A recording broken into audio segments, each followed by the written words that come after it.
My name is Refai Arefin, and I'm here on behalf of the Muslim Coalition of Connecticut. I'm tremendously honored by the invitation to be here, but I'm also humbled to a great deal. Although Professor Thorson mentioned that he's surrounded by activists, I have to admit that I wouldn't classify myself as an environmental activist, although I do work with environmental activists. So that is humbling, especially because many of you in the audience probably know a lot more about environmental issues than I myself do. So the question is, you're probably wondering, okay, well, why did they invite him? What's he going to say? Well, hopefully I'm going to provide you with a different perspective on environmental issues and how to engage the public and how to capture the public's attention on an issue that's so important. I was glad that you mentioned Bangladesh, which is actually, my father's from Bangladesh originally and my mother's from Guyana. And so, which is on the equator in South America. So these are two areas of the world, and I grew up in New York. And New York is probably the most, Manhattan is probably the most threatened out of the three, in terms of climate change. So it is an issue that really affects everyone throughout the world, let's see if that supernation comes to fruition or not. But if it does, I think it's something that would unite all of us. So what I'd like to talk about here today is the ethical dimensions of climate change. How do we frame this as a moral dilemma rather than a scientific one, with all respect to Professor Thorson? I'm going to present an alternative way of thinking about the idea, and everyone can be the judge in terms of whether this is a useful framework or not. My starting point, of course, is how Muslims think about it. And for Muslims, it's an issue of stewardship. Earth care. I think I love the fact that you mentioned that, because the word that we use is stewardship, which I know is common among many Christians as well. There's a verse in the Quran, and I'll quote it here. It says, "Now indeed we have conferred dignity on the children of Adam, and borne them over land and sea, and provided for them sustenance out of the good things of life, and favored them far above most of our creation." So dignity is a very important concept, and the idea of stewardship of the earth in a manner in which each individual person is conferred dignity. Now, when you think about future generations of people, then it becomes even more profound. It becomes even more important to leave them a legacy in which there is dignity to their existence. In the Muslim tradition, there's a story that God reported to the angels. So here you have God, you have the angels hanging out. Human beings haven't been created yet.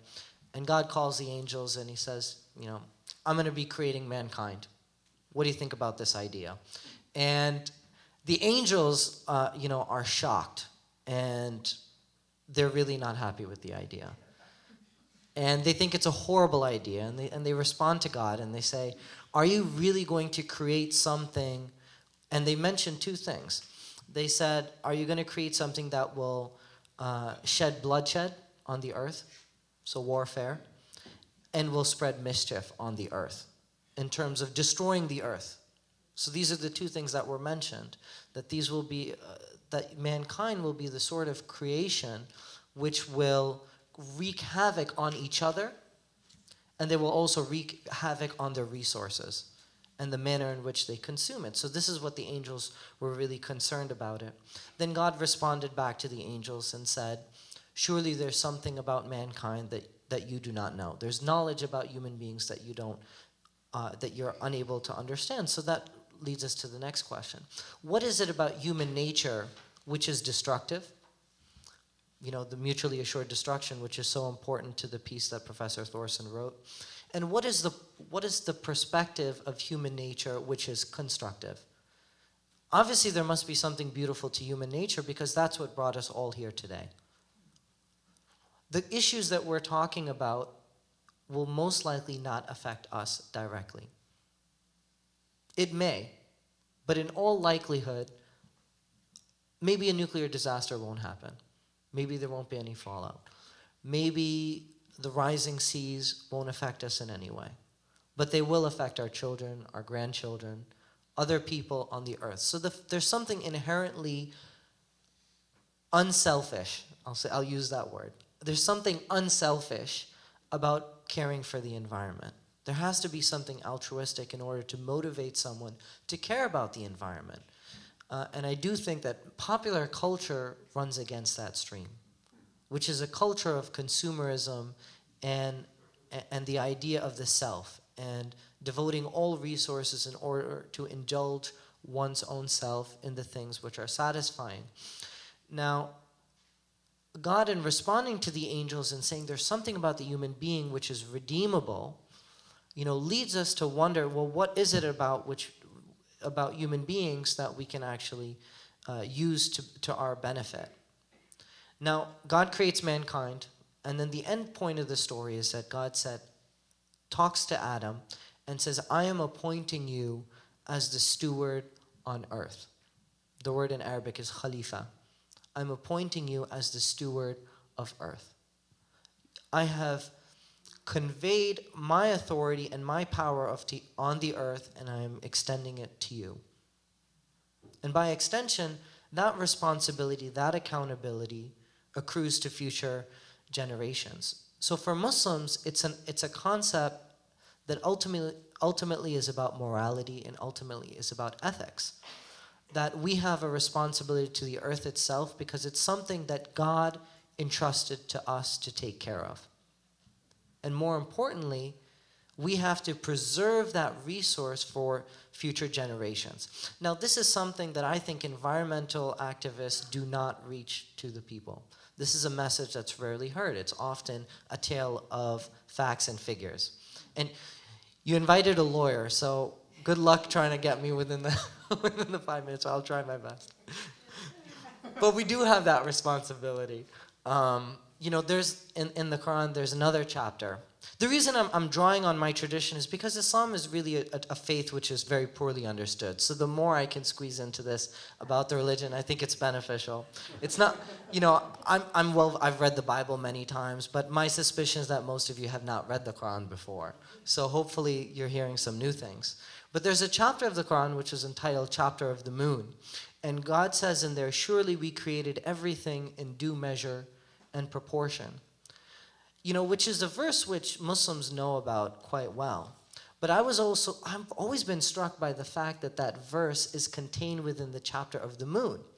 Because the moon is 2.4 million miles away. And especially in the light of Hurricane Sandy, we know how much destruction the moon can cause. It causes the water to rise up 50, 60 feet easily, and it even causes, I guess I'm in trouble, and it causes the earth to bulge. So I don't want to take too much time, but the main gist of what I'm trying to say is that what I think environmentalists, so this is my piece of advice, because this is something that we have struggled with our congregation. I'm the Imam of the Islamic Association of Greater Hartford, which is the largest Muslim congregation in Connecticut, and I'm the vice president of the Muslim Coalition, and we've done a lot of work. We've done energy audits, we've done community gardens, we've done a lot of environmental projects, but we're not an environmental organization.